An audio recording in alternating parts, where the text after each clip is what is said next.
आज का पहला पाठ निर्गमन ग्रंथ अध्याय 3 पद संख्याएं 1 से 8, 13 से 15। मूसा अपने ससुर मिद्यान के याजक यित्रो की भेड़ें चराया करता था।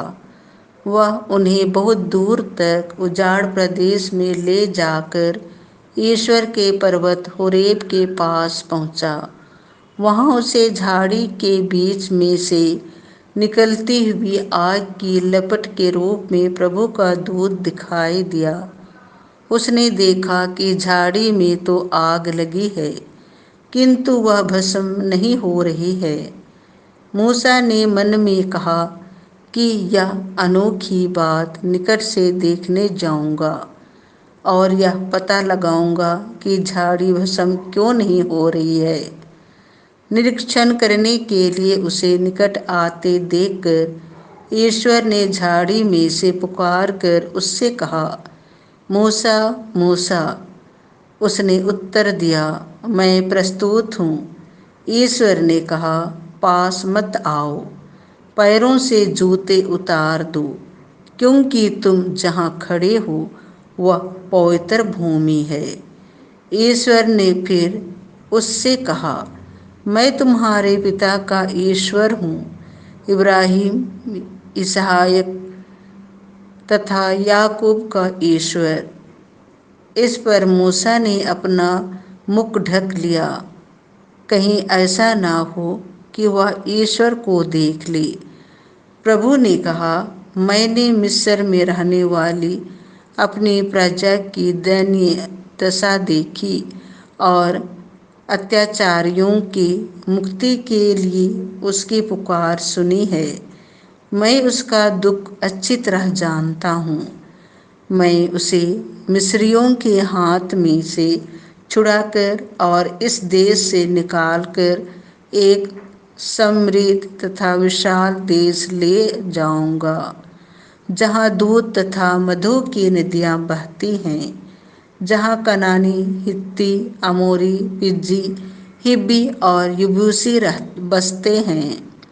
मूसा ने झाड़ी में से प्रभु की वाणी सुनकर उससे कहा, जब मैं इस्राएलियों के पास पहुंचकर उनसे यह कहूँगा, तुम्हारे पूर्वजों के ईश्वर ने मुझे तुम्हारे पास भेजा है, और वे मुझसे पूछेंगे कि उसका नाम क्या है, तो मैं उन्हें क्या उत्तर दूंगा।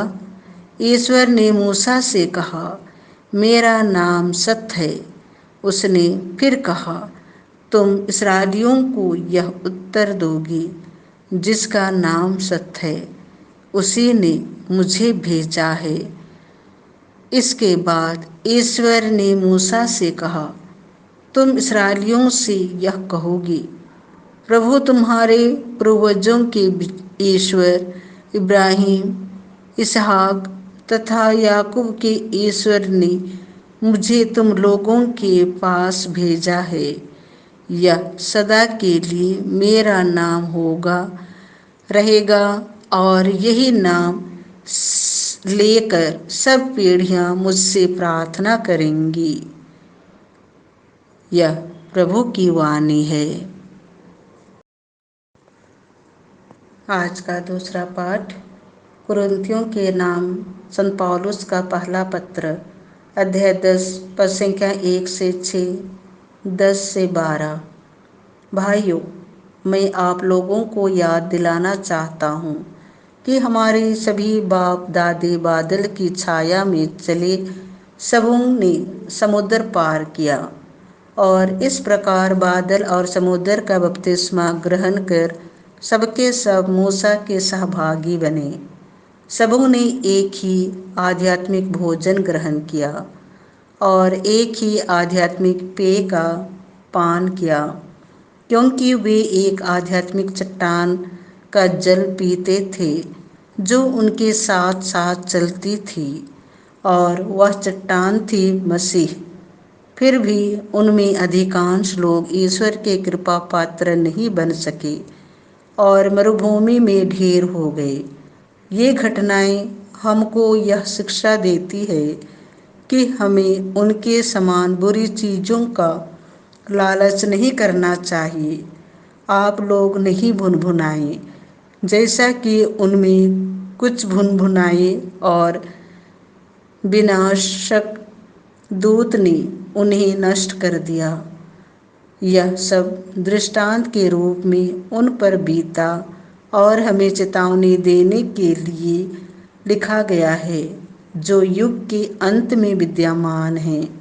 इसीलिए जो यह समझता है कि मैं दृढ़ हूँ, वह सावधान रहे, कहीं ऐसा ना हो कि वह विचलित हो जाए। यह प्रभु की वाणी है। संत लुकस के अनुसार पवित्र सुसमाचार अध्याय 13 पद संख्या 1 से 9। उस समय कुछ लोग ईसा को उन गलीलियों के विषय में बताने आए, जिनका रक्त पिलातुस ने उनके बलि पशुओं के रक्त में मिला दिया था। ईसा ने उनसे कहा, क्या तुम समझते हो कि ये गलीली अन्य सब गलीलियों से अधिक पापी थे, क्योंकि उनमें ही ऐसी विपत्ति पड़ी? मैं तुमसे कहता हूँ, ऐसा नहीं है।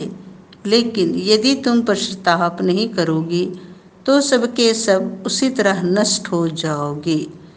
अथवा क्या तुम समझते हो कि सिलोआम की मीनार के गिरने से जो 18 व्यक्ति दबकर मर गए, वे यरूशलेम के सब निवासियों से अधिक अपराधी थे?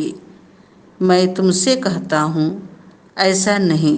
लेकिन यदि तुम पश्चाताप नहीं करोगे, तो सबके सब उसी तरह नष्ट हो जाओगे। तब ईसा ने यह दृष्टांत सुनाया। किसी मनुष्य की दाखबारी में एक अंजीर का पेड़ था। वह उसमें फल खोजने आया, परंतु उसे एक भी नहीं मिला। तब उसने दाखबारी की माली से कहा, देखो, मैं 3 वर्षों में से अंजीर के इस पेड़ में फल खोजने आता हूँ, किंतु मुझे एक भी नहीं मिलता। इसे काट डालो। यह भूमि को क्यों छेके हुए हैं? परंतु माली ने उत्तर दिया, मालिक, इस वर्ष भी इसे रहने दीजिए। मैं इसके चारों ओर खोद कर खाद दूंगा। यदि यह अगले वर्ष फल दे तो अच्छा, नहीं तो इसे काट डालिएगा। यह प्रभु का सुसमाचार है।